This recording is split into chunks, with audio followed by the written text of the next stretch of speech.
it's Han Solo doing a morning market recap, and we have target hit today from the Elliott wave I drew yesterday. I had it drawn like this, but that's too perfect. Realistically, these look like M's or W's that are just kind of slanted um, for those waves, which means this two wave was really short, and thus this four wave will likely be long. I could move this two up, but I'll leave it there. Um, I had this four down a little bit, but I moved it up. So that's kind of what we're thinking for the short term. Man, total cap. Oh, there's that 2.4 trillion just like a couple days ago, guys. Like 5 days, 6 days ago, we were below 2.4 T. We're at 200 billion above that, and 20% of the way to another trillion. This means I think we're very on track to hitting 3 trillion at some point. Um, we're just past the halfway point at 2.5 trillion and still going. So I'm going to just draw a 3 trillion target somewhere that I think might hit.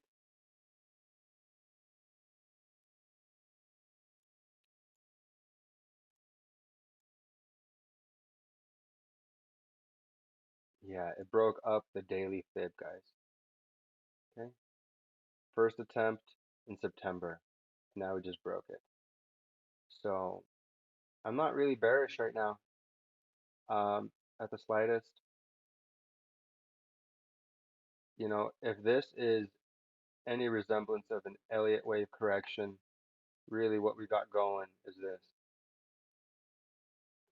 We have a nice correction down here after our five wave down.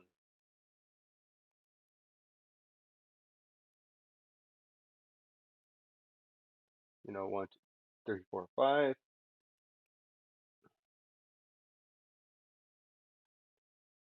You know, honestly, this is probably the one, two, and now here's the one, two, three, four, five. Oh my goodness. Oh my goodness, guys. Oh my goodness. What are we in for? See, we have one, two. Let's try to hit our, I don't know. This seems reasonable. We're just ballparking this for now, and then we kind of optimize it as we go. Oh man, this is gonna be scary for people who are not in the market yet, guys. They're gonna be like, "Oh, why didn't I buy it at 30,000?" But guys, anything can happen. But Elliott waves tend to be magical, so we're going to trust the Elliott waves.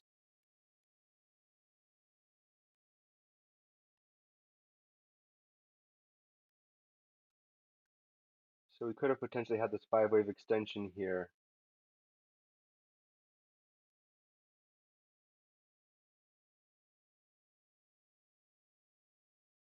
See, we already hit this five, but it looks like this is maybe the one, and this is the beginning of the three because we are going further. We're not stopping at the five. If we stopped at the five, I would think this is like a B correction wave. But because we just passed the five today, I think we're actually on a trend here. Basically, one, two, one, two, three, four, five. Yeah. So I imagine this because this is the one, two, then that would make this the one,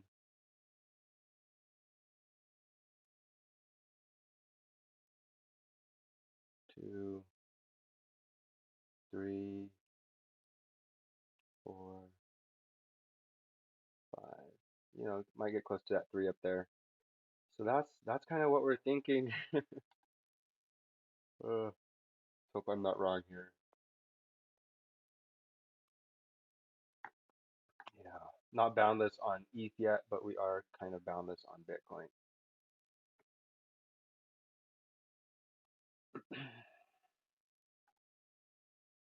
Ethereum dominance, and I think we're hitting the pattern.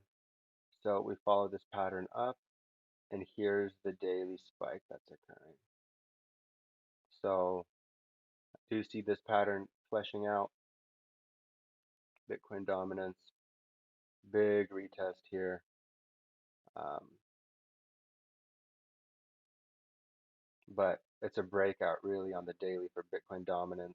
So when we bounce off this, guys, when we bounce off 4612, boy, let me tell you. And I have this line drawn here. I already tagged that, so that'll be a nice resistance point. I mean, I'll just add a secondary bounce here, just so we can kind of keep track. This gives me the chills looking at this.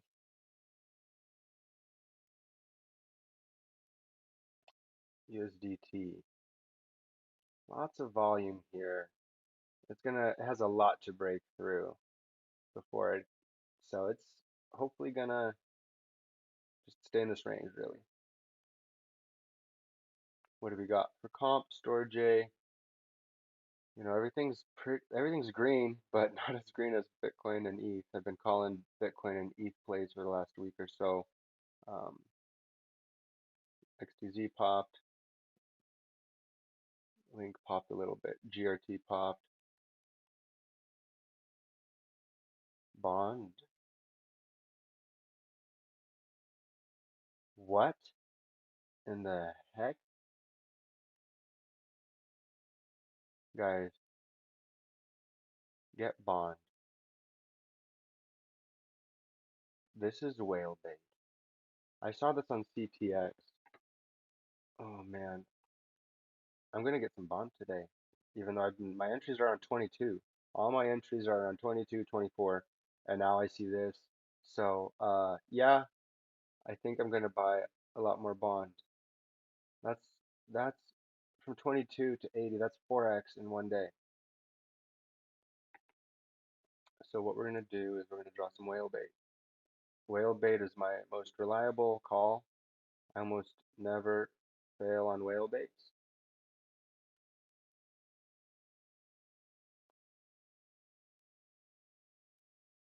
I think I've only failed once or twice on whale baits, and that was based on the coin that it was drawn on, not so much that it was not a valid charting indicator of sorts. And that's usually like on USDT, I think that I see that. Um, Likely because USDT spikes for a particular coin when it does, I would imagine. And that creates the whale bait on that coin, not necessarily on USDT. So I think that's the fair hypothesis there. But boy, guys, pay attention to that dot, still on the rise, up 50% from 30 just, 10 days ago. FTM really mooned and then unmooned, as a lot of people saw, um, at like 280, but still strong. I was thinking it hit 215 yesterday at night, while everything was kind of a little uncertain, but we only kind of stayed right here. We bounced right off this. So anyway, that's it for today on the morning market recap. The the NFT project I'd like to highlight is um, JungleFreaks, just because I've been watching them on Nansen. I saw them appear. I saw their unrevealed assets going for a decent amount. Deployed 7 days ago. It hit 1.27 ETH. I was looking at this when it was like zero point 0.3 ETH, and Nansen is a really nice tool, guys. I would strongly recommend it. It's, I don't know, almost free. So you just click NFT Paradise, and you'll see the profit leaderboard with the JungleFreaks on here. They have 10,000 in trading volume already. That's crazy. That's more than Shiboshi's. See, they got 9.3 thousand Ethereum traded in 7 days. Like, How is that bigger than Shiboshi's? It just doesn't even make sense to me at all. And that's the world of NFTs. Um, you really don't know how much something can explode. You can have a feel for it if it's going to be a good project, but man, I guess the paper hands on these Shiboshis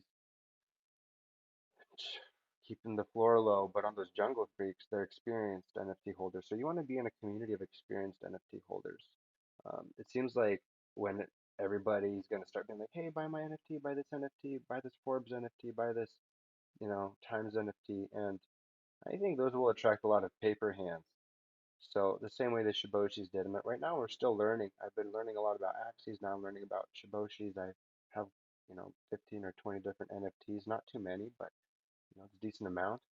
Probably like $50,000 worth of NFTs, personally.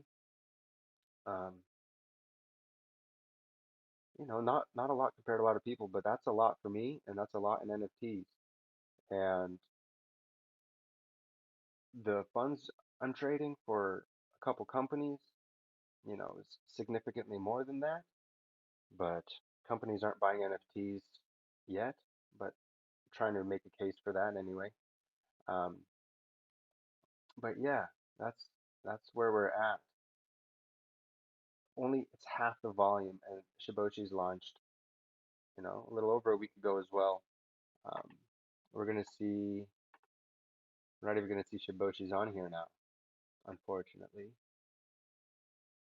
At least the profit leaderboard. Um, here we are. Here's the Jungle Freaks. Yeah, Shiboshi's is off the list. I was thinking of selling one of my Shiboshis yesterday to catch a dip, and that would have been a good sell. It was at 1.2, now it's at 9.9 Ethereum. Paper hands.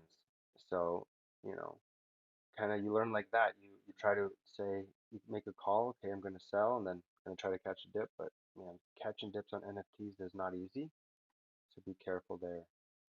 But Cool Cats is coming up. I'm sure you've heard of them. Yeah, I saw Jungle Freaks on here, KaijuKings. These guys were above Shiboshis and they were below Shiboshis. Now they're above Shiboshis again. So,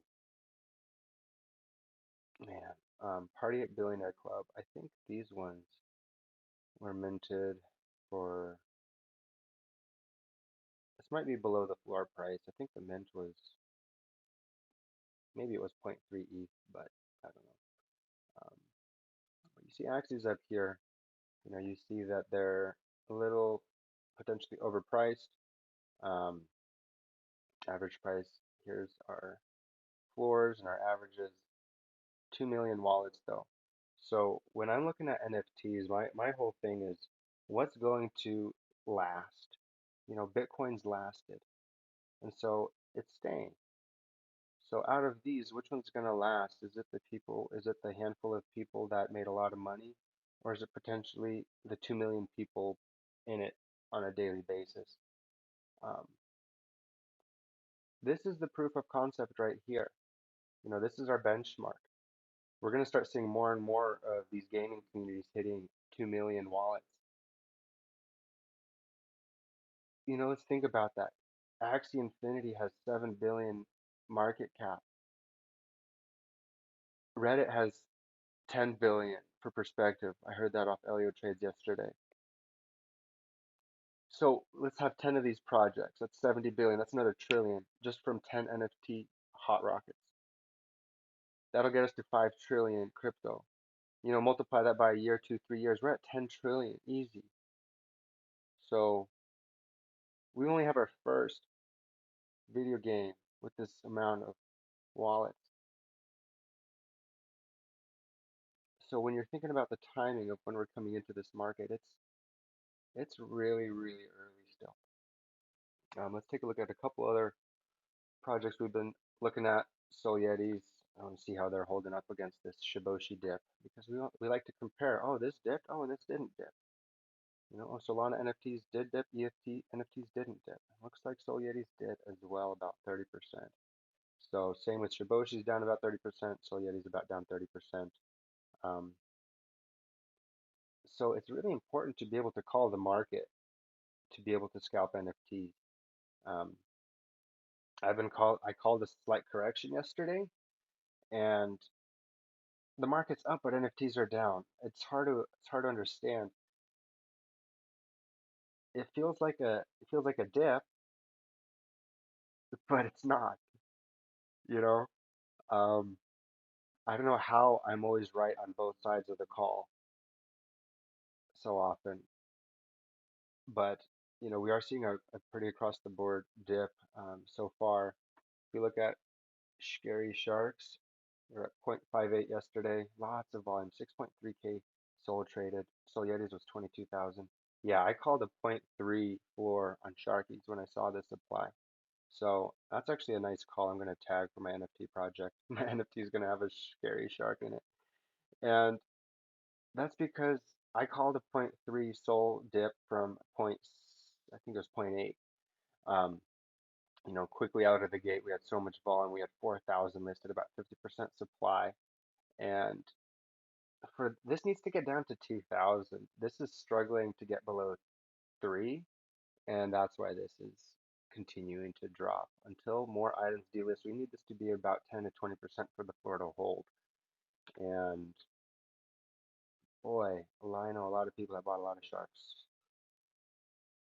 But now is the time to get one for 60 bucks, 50 bucks, not 150 bucks. Instead of 5, you could have had 15, for example. And so you just got to watch these, not ape in, um, kind of take them day by day. Let's see. Any other projects coming out? I think the tensor boxes are going to be coming out soon, so that'll be exciting. Other than that, I'm just kind of sitting on my hands right now. I was about to try to sell a caseoid last night, but some of my money got stuck in Hive. The Hive engine is down. So many people are complaining about that. Basically, you know, this is the risk for NFTs. Essentially, uh, here, let me just join in this Discord channel.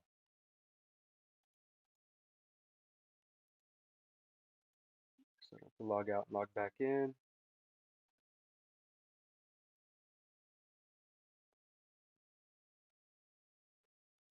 So 5,000 members using Hive, Splinterland. Splinterland's at 83 cents. Uh, it was at 25 when I was first getting into it. And now it's at 83 cents, and I'm trying to understand how and why. And it's as if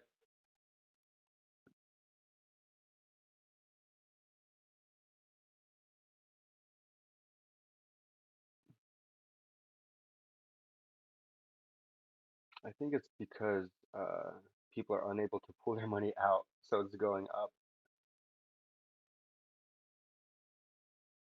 More than 24 hours have passed. This is me, you know. Um, Everybody's getting errors right now. I had to submit a ticket, and good luck.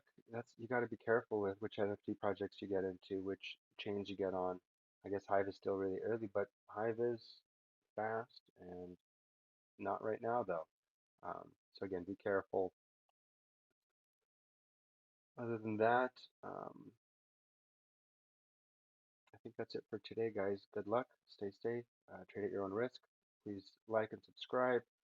Join the Discord channel at the bottom if you're a crypto banter orphan. And goodbye.